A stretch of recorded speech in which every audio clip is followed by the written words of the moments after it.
Olá pessoal, tudo bem com vocês? É a professora Janice quem está falando, sou professora na rede municipal, pedagoga, psicopedagoga, especialização em neurociência da educação e também em atendimento especializado da educação. E eu falei para vocês que eu iria trazer para vocês um vídeo diário para vocês a respeito do volta às aulas, né? E nós temos várias dúvidas quando a criança vai iniciar na escola. Então vamos começar pela educação infantil, que vai lá do 0 até os 5 anos de idade, né? E o que eu preciso levar? Do 0 aos 3 anos, eu vou até deixar um videozinho, uma animação no final, para você saber o que precisa ter na bolsa desse bebê que está iniciando na creche, seja na escola particular, seja na escola pública, no SEI, né? O Centro de Educação Infantil, que é onde eu trabalho atualmente.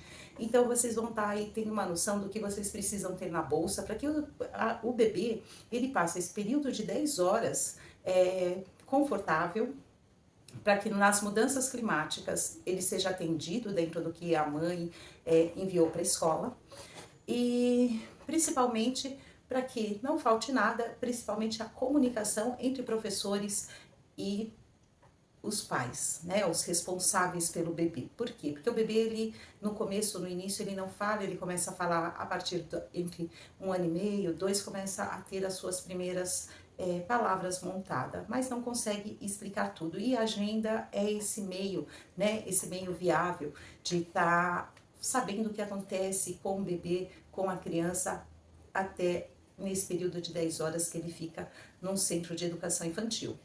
E o que eu vou falar também sobre, né, para as crianças da educação infantil, eu vou deixar um vídeo no final para você gravar bem o que precisa ter na bolsa. E para aqui, vamos falar agora do ensino fundamental e do ensino fundamental 2, as crianças a partir dos 7 anos, ensino fundamental 1, do primeiro ano até, da primeira série até a quinta série, e depois da sexta série até o 9º ano. Material escolar.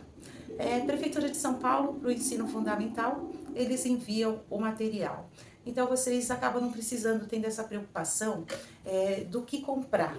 Mas é lógico, todo pai, toda mãe quer atender aquele pedido, né, da criança, do caderno que ela quer escolher, do estojo.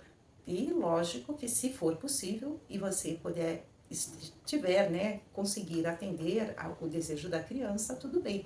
Mas senão você pode criar com a criança, personalizar esses materiais que vão para a criança através da Prefeitura de São Paulo. Então vocês podem estar aí criando capas para o caderno, fazendo um estojo, montando um estojo aí, até com bottoms, do personagem que a criança gosta.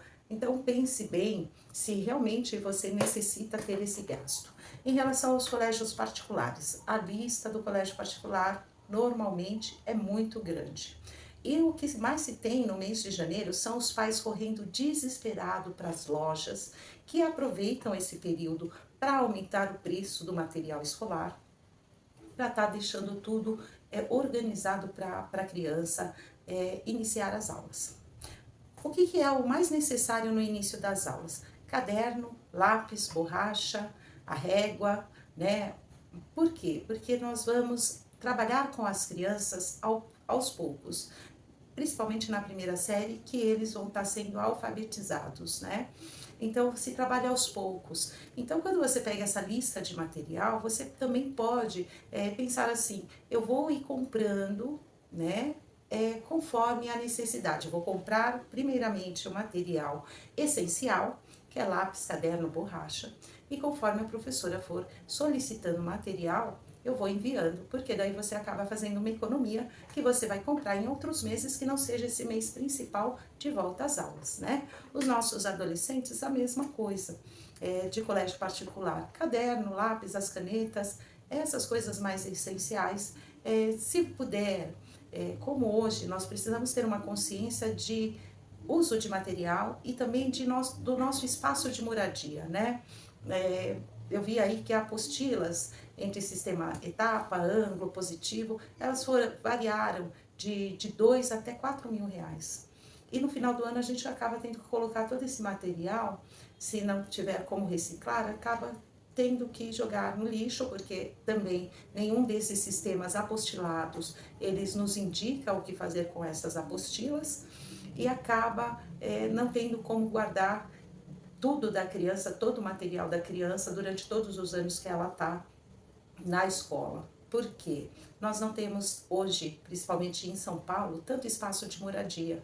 Então, para a gente organizar tudo e ainda ter espaço para guardar muitas coisas é muito difícil, né?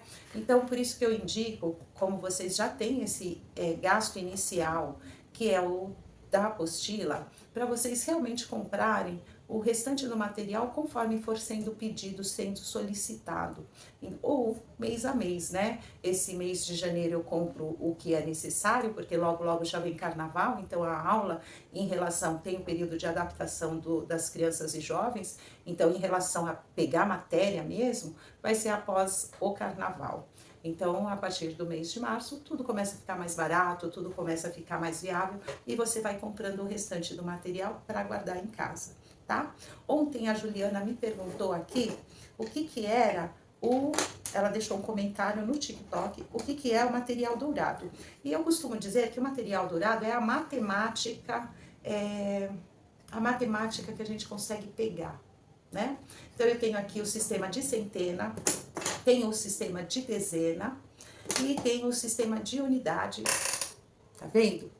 E aqui, conforme eu vou ensinando para as crianças adição e subtração, principalmente no ensino fundamental 1, eu vou estar utilizando o material dourado para que ela tenha, além da percepção de leitura e números, a matemática aqui que ela consegue observar a conta que ela está fazendo, corrigir, ver como que esse sistema é montado, quando que eu saio de dezena para centena, né? E esse material, ele auxilia nisso. Eu falo que é a matemática que a criança consegue segurar, é muito indicada também para crianças que têm aí algumas especificidades para a aprendizagem, né?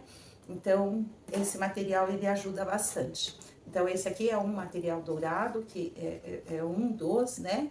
Mas tem alguns outros tipos que as professoras acabam solicitando, principalmente no ensino fundamental 1. Provavelmente, a criança dela é de colégio particular e isso faz parte do material escolar dessa criança. É isso que eu tenho para vocês hoje. Pensem bem sobre o material. Vou estar deixando aqui no final um videozinho de volta às aulas para a educação infantil, um vídeo de animação para a educação infantil, vou estar colocando ele junto com esse vídeo hoje e espero que auxilie vocês de alguma forma, tá? Qualquer dúvida que vocês queiram estar aí me perguntando, pode deixar nos comentários que eu vou estar respondendo para vocês. Muito obrigada pela atenção, se gostou, se isso é relevante para você, se inscreva, curta, compartilha, acompanhe aqui o canal que durante o mês agora de janeiro nós vamos estar falando de volta às aulas para as nossas crianças e adolescentes, bebês, crianças e adolescentes. Quando os pais participam, o aprendizado e o desenvolvimento acontece. Até mais!